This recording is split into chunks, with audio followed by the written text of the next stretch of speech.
Hello, Chris. I'm going to respond to your Christian Wicca Defended video, okay? Alright, Chris. Now, you say you wanted to explain to you how Christianity and Wicca cannot be combined. Alright, let's look at it. Okay, 1 point. First point. Christianity, and I'm reading from my notes, dude.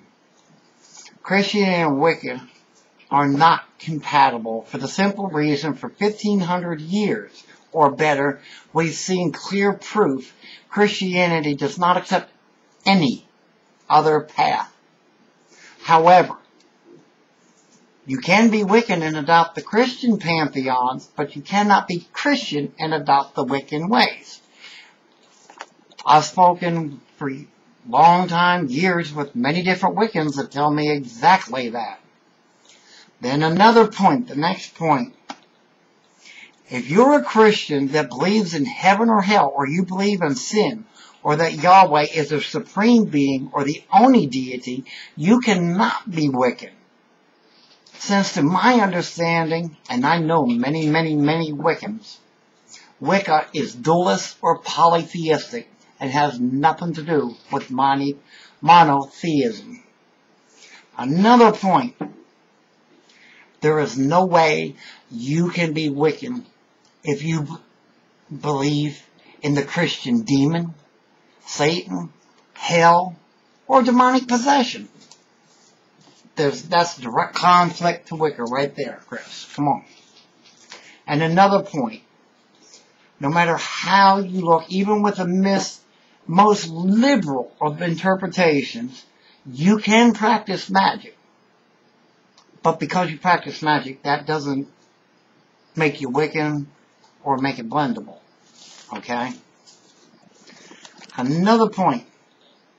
In your video, if I understand it correctly, your Christian views and codes have demoted the gods and the goddesses to nothing more than mere spirits.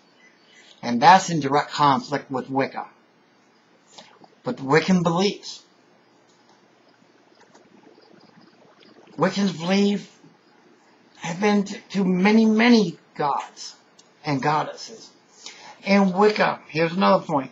In Wicca, there's always a feminine and masculine deity that created everything in the human race. At least every Wiccan I have ever spoken to.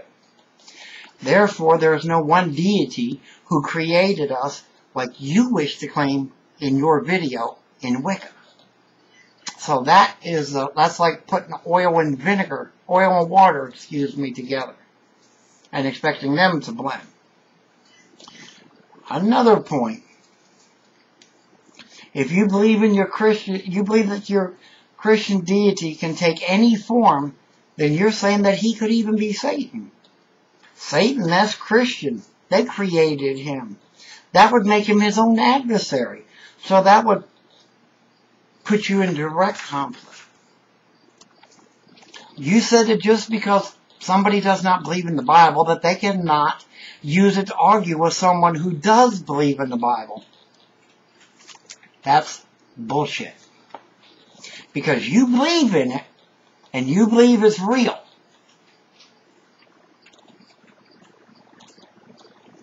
I have every right to confront you with your own beliefs, like you're trying to confront others. If I were to follow your logic, then I would not be able to confront the fundy Christians like the Phelps that say faggots should be murdered for simply being gay, because their Bible says so. I wouldn't be sitting here. So according to you, no one has a right to confront people like the Phelps about their ignorant, twisted interpretations of the Bible. I find that interesting. Another point. You're so hung up on this black magic, white magic. But see, the first lesson you should learn, and you fail to realize, is that magic is magic. Whether it's negative or it's positive, depends on the intent in the heart of the practitioner. There is no white, there is no black magic. There might be in some fairy tale books, but not in the reality world. Alright? Another point.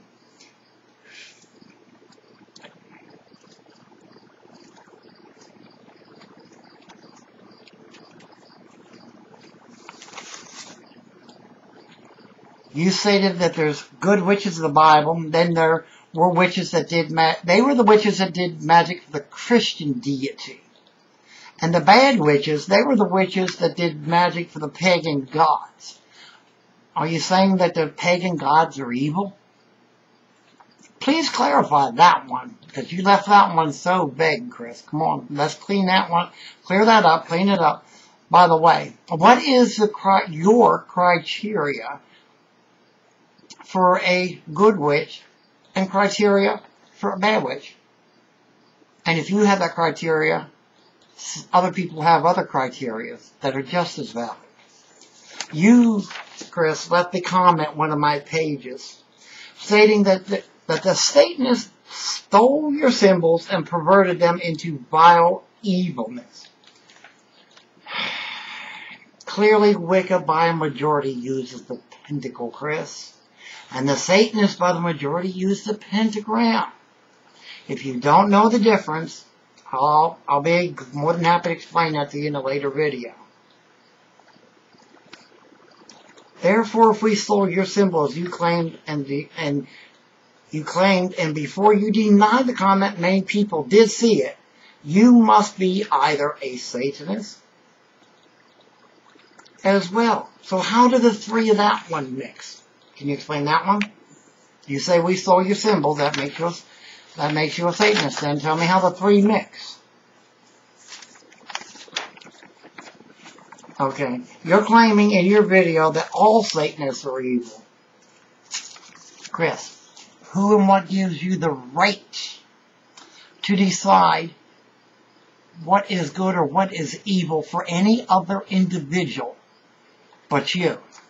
Somebody else can and will see Christianity is evil, and all the Christians that I know, not all of them are evil, but but you are saying that all. So actually, that makes you evil since you desire to apply your values across the board to all Satanists. Look at the verses that commend baby killing, rape, and enslavement in the Christian Bible. That's my opinion, is vile and evil.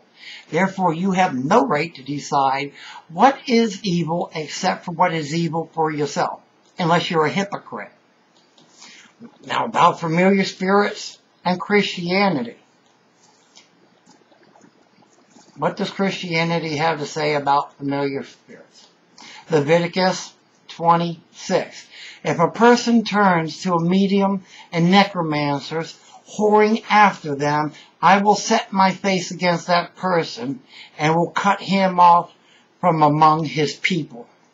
Leviticus 20:27. A man or woman who is a medium or a necromancer shall surely be put to death.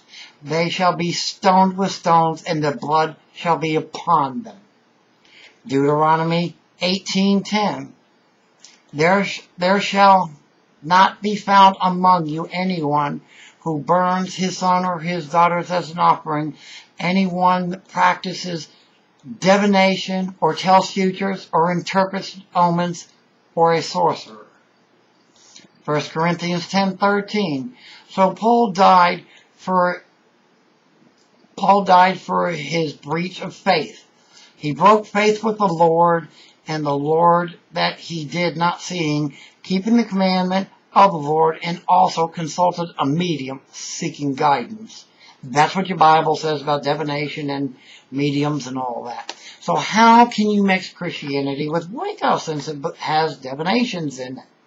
Do you really want me to quote more from the Bible that clearly separates Wicca from Christianity in the Christian's view? Another point. The Christian cross is nothing more or less than a Roman device of torture in its origin. The Celtic cross was only adopted later when paganism had a big influence on Christianity.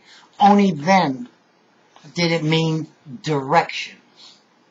You wanted it explained how a person cannot be Christian and Wiccan. In this video, that is just what I've done so that even a 2-year-old can see that. Christianity is the bastardization of all pre-Christian paganism to be monotheistically evil upon the earth when it only allows for other beliefs of people must die or be enslaved if they do not accept the bastardization of paganism. You can be a Wiccan and adopt the Christian pantheon, but you can't be a Christian that adopts Wicca. Simple as that. And if there's any Christians, Wiccans, or anyone else out there that has anything further to say on this, please come in and tell us. Hail Satan, hail thyself, blessed be.